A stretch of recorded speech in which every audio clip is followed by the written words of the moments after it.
Hi, guys. We're back for another episode of In the Black. I'm Janelle. And I'm Tre'elle. Hey, y'all. Hey, I'm hoping you guys are great. Triel, how are you feeling today? I'm I'm bubbly. I'm feeling really, really good. I'm excited. How you feeling?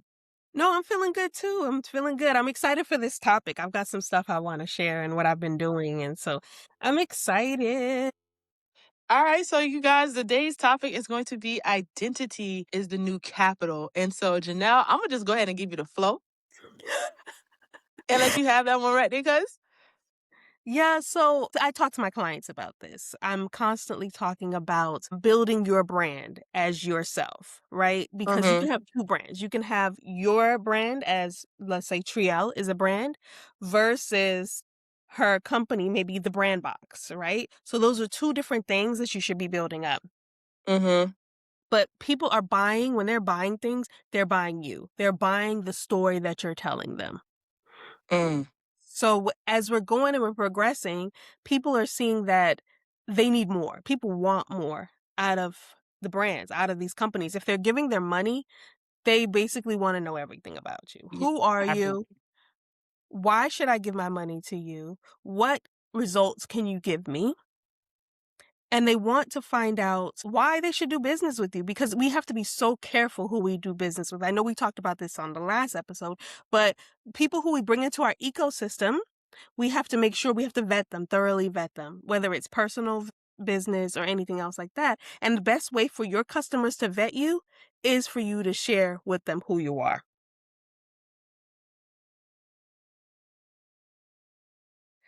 So, what does that look like though? You know what I mean? How can we build our brand identity? And so I would say that's in your voice. That's in the story that you're telling. When somebody sees something that I create, they're like, "Ooh, that's Janelle. I know Janelle. Mhm. I know what she's talking about. I know what she's saying." If I see some graphics, I can say, "Ooh, I've seen some graphics." I'm like, "Triel, this is a brand you should work with because these graphics look just like your brand." We've created that identity about ourselves, right? Uh-huh. So this is like, it's like intellectual property. Trail and I had a call and we were like, what we can pass on to our children is our intellectual property. I know there's a lady that I listened to. I can't think of her name, but she passed away. And her intellectual property is still being sold. You can still get on her website and buy things. Her things are still being produced on YouTube and people are still listening. They're still coming on and going through her funnel because she set it up where this is still going on through her estate so that her descendants, whoever it Mm. is still getting paid off of it. That's powerful. That is powerful when your system outlives you. Mm-hmm. Girl, ooh. Yeah. Continue. I'm sorry. No reason to be sorry. That's what I want to set up because I was thinking the other day, I'm driving on the road, like if something happened to me today, who knows my passwords? Who knows how to get access to all the things that I've created? Does Mhm. it stop with me? And it can't stop with me because we're supposed to be creating generational wealth. So our business is supposed to live beyond us, right? That's how we're supposed to we create nepotism, right? That's how we are able to do these things is by creating a strong business structure, but we have to have a strong identity. Girl, you preaching. Go ahead. No, seriously. So that looks like, okay, what I did was I set up when I need to do this even stronger. Every day I think of more things of how I can strengthen this, but creating what I'm calling a brand Bible, right? So I have for my Four Kiddos brand, I have a Four Kiddos brand Bible and it tells you everything about the brand. It's beyond the colors. It's beyond the logos. How does the brand make people feel? We have a little character named Forby. What would Forby say? How would Forby walk? How would Forby jump up and down? How does Forby make kids feel? That's what I'm building for my brand identity. And it's the same thing for my brand. What phrases do I say? What phrases would I never say? What are people expected to learn from me? What ahas and takeaways do they get? Mhm. what transformation piece happens in every piece of content that I release. So setting up that brand identity is so important. You want people to say, "That's Janelle. Mhm. I know that Mhm. that's something she released. I can tell by this, that, and that."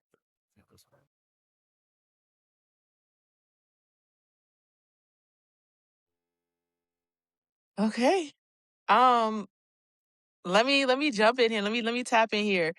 When it comes to brand, first of all, because like branding is my oh, I get so excited when we talking about branding and we're talking about identity at girl. Woo. All right, so first I gotta take y'all to Merriam-Webster. I think I did this in season one, but let's bring it here over to season two as well. I always go to Merriam-Webster and give you the definition. A it's like the definition of brand. It's a mark made by burning with a hot iron to attest manufacture or quality or to designate ownership. And what I love about that is the burning with the hot iron, right? That Mhm. hot iron speaks to your identity. It speaks to your pain. It speaks to your suffering. It speaks to your strength and things that you had to endure. It speaks to everything that was challenging that made you who you are, or not just challenging, but the things that actually make up who you are. And so that mark comes after being tested. It comes after being tried. It comes after the trial and how you, again, made it to the other side, how you didn't quit when you could have felt like a failure. You're like, no, I'm going to keep going. That resilience, all of that to me speaks to the hot iron. And when it talks about manufacture or the quality, that's where it matters, right? Quality and like quality matters. No one wants to eat things that are cheap and filled with GMO and pesticides and all of that stuff, right? You want things Mhm. as real as pure, but that doesn't mean giving them access to all of who you are. There's a difference between being vulnerable and one being transparent, right? Vulnerability has a marketing tactic associated to it. Transparency means I'm giving you the ability to see through and see all of me. I can be transparent when it matters, but vulnerability is where those emotions and where those work and all of that kind of stuff takes place. That can be extracted in your signature, your DNA of who you are. That level of vulnerability is going to transcend colors and, like you said, logos and all of that. It speaks to the soul, if you will, when you are locked in your identity. And then to designate ownership, that ownership always say in my very I remember when I first started and I did my first webinar, it was how to define your brand. And I'm like, I said, you don't. You don't define your brand. You give it the tools, the foundation, and everything that you would desire for it to happen, but it's ultimately going to be the audience who defines it, right? They're going to talk about their experience. They're going to talk about how it made them feel. They're going to be the one to validate the brand and give the definition something that is real, something that is weighty, something that is beyond thin, right? You create the reservoir. Their experience is what's going to fill it and be the thing that you can use to multiply, so on and so forth. So that's what I think about when it comes to a brand, but also your identity. I also wrote that identity speaks to your values, your beliefs, your thinking processes, right? And all of these things are strategic. If you will, if you would allow it to be extracted, the way you think, where you come from, the way you talk, your foods, all of these things that make you who you are, it also speaks to what can be relatable to someone else, right? So your experiences brings relatability. Relatability is something that establishes brand trust. But how can you do that if you don't really know who you are? How can you do that if you don't really take the time to figure out what is your signature? Like you said, what do I say? How do I talk? I'm not going to be here on my platform and being like, hello, my name is Tre'elle. And I'm like, hey, yo, it's Gucci. Like I'm going to come in my flair, in my seasonings, because that's what separates one thing from another. Everybody can sell chicken, but not everybody is a Popeyes KFC. They all have a signature recipe, right? And then the last thing is in your identity and your values, I said there's also emotional currency, right? Your emotions. How did you come out of that situation? How did you make it through the fact that, as I'm building and establishing this business, a coder comes and tries to take away? How did that make you feel? That intensity right there is what's going to bring in like something so flavorful. It's going to unlock something so, oh my gosh, brilliant that you can use in establishing your brand. And so identity is more, again, than just a mark. It's also a voice. It's also a part of your senses and your experiences and how you experience life. So it's very, very important for you to lock in on your identity. That is all I have. I like that. I wrote a couple notes. The biggest thing that from everything that we have said so far is brand perception.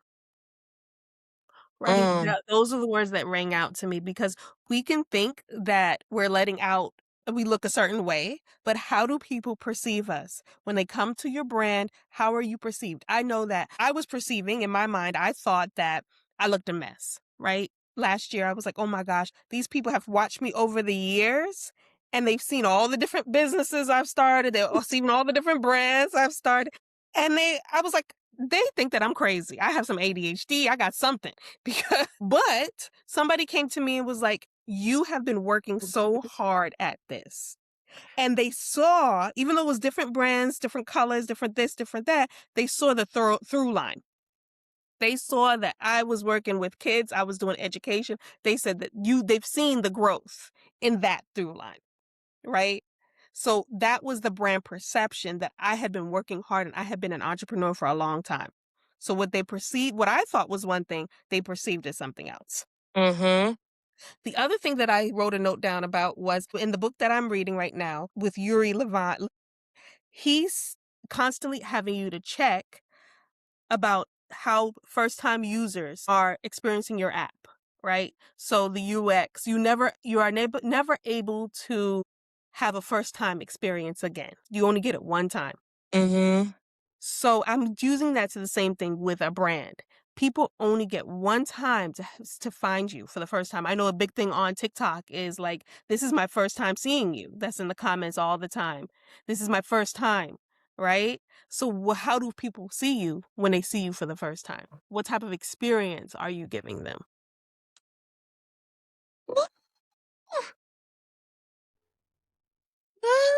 So good. Mind you, this is my first time seeing you, and I love it. I love it here. Right, right. That's exactly what they say. This is my first time and I love it, right? So you want people to be like, ooh, I love it. I love what you're giving. I love how you look. I love it. Mm.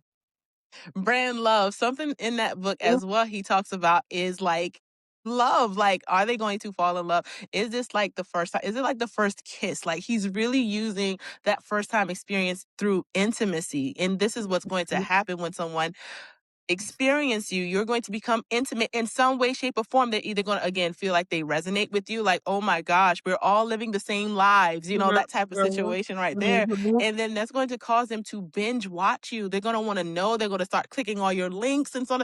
I know mhm, I do it. You know what I'm mhm, saying? Like, I mhm. want more. If you hit me with a good first experience, I'm going to want more and more and more and more of it. I'm going to follow you. I'm going to subscribe to whatever you got, like, because I've fallen in love at first sight. You know what I mean? So let's bring that back into our identity and in our brands. Help your users or your audience fall in love at first sight.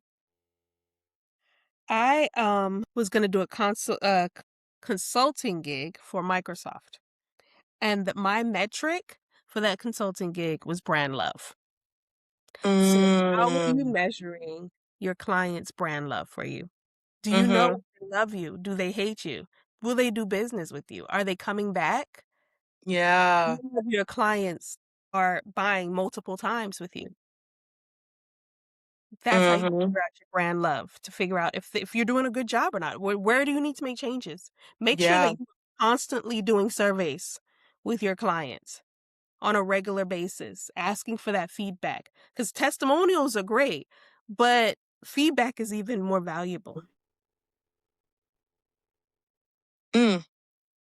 Let's talk about the difference between feedback and testimonials just real quick, right? I like Mhm. how you said that anyone can give you a testimonial. You have people who are incentivizing testimonials, right? You leave me a 5-star review on Google, you get $10 off your next pedicure, that type of things, right? So people Mhm. are incentivizing making themselves look good, but feedback survey gives you data to be good. You know what I Mm. mean? So I want to share just that in case anybody was thinking the same question, like what's the difference between feedback and a testimonial? Yeah, no, that's completely the difference, and I wanna just touch on one more part of what you just said, is the data, right? I don't think people realize how valuable that data is. If these companies, these big companies, Facebook and all of them, Google, are selling our data, we need to wake up and realize that that is so powerful. Mhm. They sold data for the elections so that the elections could be won. So there has to be value in the data. So if people are giving you feedback and you're able to get data, then it must be that the feedback is very valuable to you. Yes. And that's whether it's good or bad. You know what I mean? So we can't be getting tight when people give us a negative experience. We can only do better. Every Right. feedback, every data is good data. You know what I mean? At this point in time, as you are figuring out what it is, how to build, how to be, how to shore, because that's something else that you mentioned is like, how do you shore your foundation? How do you strengthen that perception, and it's going to be understanding the data, the elements, knowing what to ask, how to ask, when to ask, and also I think one of my strengths is cultivating relationship. So like let's go deeper and let's establish a relationship. Not saying you're gonna be my friend and we're gonna go out and all of that, but like relationship, like you said, going back to the first episode, having that discernment, having that help, you know what I mean? Being able to use discernment to bring that safety. Once there's safety, there's trust. And once they have trust, you have established some type of relationship. That's where you really want to get that good data from, when you start having those advocates for you, when you have people who in the comment section, like, listen, Janelle A. Jones, like Janelle, at Janelle, I'm looking for ed tech marketing, Janelle A. Jones. I'm looking for a tutor, Janelle A. Jones. Like, you know what I'm saying? Like, you have those people who really just be like, apps for you because, you have leave such a great impression. And you also understood the data. Like, all right, yeah, so I'm gonna stop right there. No, no, that's exactly right. And what I want people to realize is you can't get the data and then just push it off. Like, oh, they gave me some negative feedback. Oh, they don't know what they're talking about. Mm-hmm. No, that's their customer experience. You need to take that. And then you get it again a multiple time and a third time, and you're still like, they don't know what they're talking about. My website is great. There wasn't hard to buy from me. No, it's hard to buy from you. Your sales could have gone up if you had fixed your website. Or you don't even have a website. That happened to me the other day.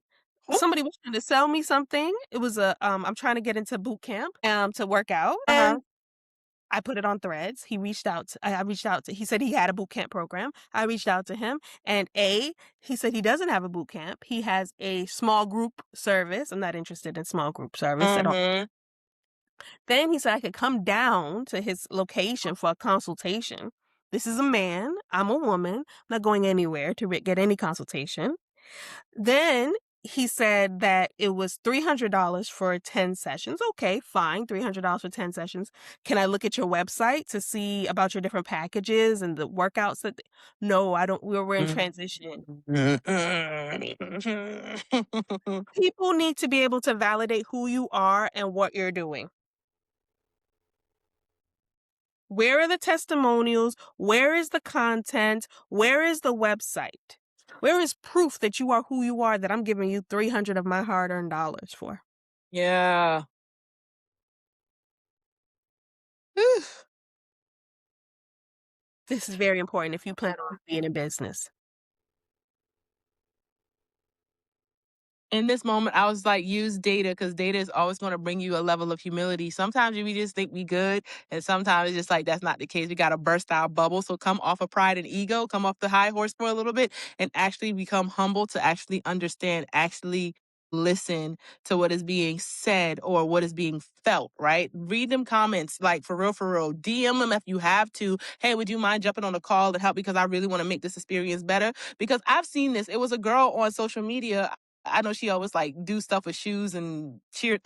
her name is, I think it's Smooth Jasmine. She had a situation where her mother had a negative experience buying a couch from Ashley Furniture, and Oh, I how saw that, yeah. she was taken advantage of. But then the customer service was so terrible, it was just making it worse and worse. And these people with Mhm, cult followings have that ability to be like, listen, they can tarnish an entire brand versus mhm. another who oh gosh, she's Hoop for Hotties, right? That's her Instagram. She had a negative experience about buying tickets to the Atlanta Hawks game or whatever. And they was like, I paid like $2,000. I'm supposed to have this experience. But they were like, no, you didn't really buy that, blah, blah, blah. It was so bad. And she was like, if I paid $2,000, I want my food. I want my meal too. And the customer service person was just like, DM, let's hop on a call, let's figure this out. And she was able to give her tickets and all of that and more, and then she was like, you know what, y'all, my bad, because people was about to start banning and what do you call it when people what is it Protest called? Yeah, protest, but like people be like, huh? it's, boycott. Boycott or like blacklist, or people was like, y'all know what I'm trying to talk about. The word will probably come to me and I'll probably say it out loud once it hit me. But yeah, they'll start to like boycott the experience because these cult follow people listen to people with voices.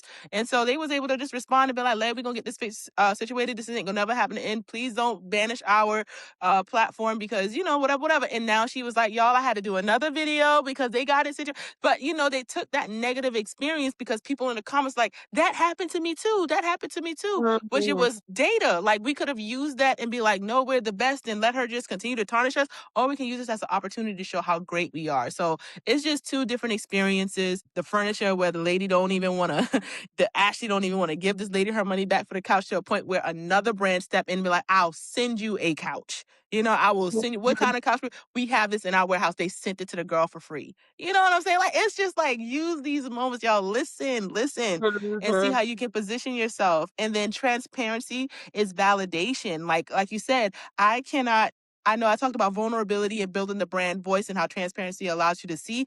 In this point in time, you need that level of transparency so that people can see and build trust instantly. And that's the power of having a presence on social media. That's the power of having presence in some form of identity, as far as a website, man, even if it's just a job form, you know what I'm saying? Or a Mhm. Google form or something, like make sure you have something that can give me transparency, a PDF even, to show me yours. You know what I'm saying? Like, it don't gotta be all the bells and whistles, but give me transparency so that I can see. Because at the end of the day, I gotta establish trust. I got a few encounters and interactions to be able to establish whether or not I'm going to say yes or no. So make sure you take advantage of every interaction. And that's where user experiences and customer experiences come in, the CX, the UI, UX. Okay? Period. Yep. Yep. So to wrap this, guys, your identity is so important right now. You should be building up and, noting, writing a note down. Everything you do, everything you say, your little quirks, note it down so that you can create your brand Bible, your brand identity Bible, put it all together. And remember to take the feedback. Your customers give feedback, take the feedback. We love testimonials. Ask for testimonials and feedback. Get both at the same time, but use the data to enhance and improve yourself. All right, y'all. Until next conversation, peace out. Bye.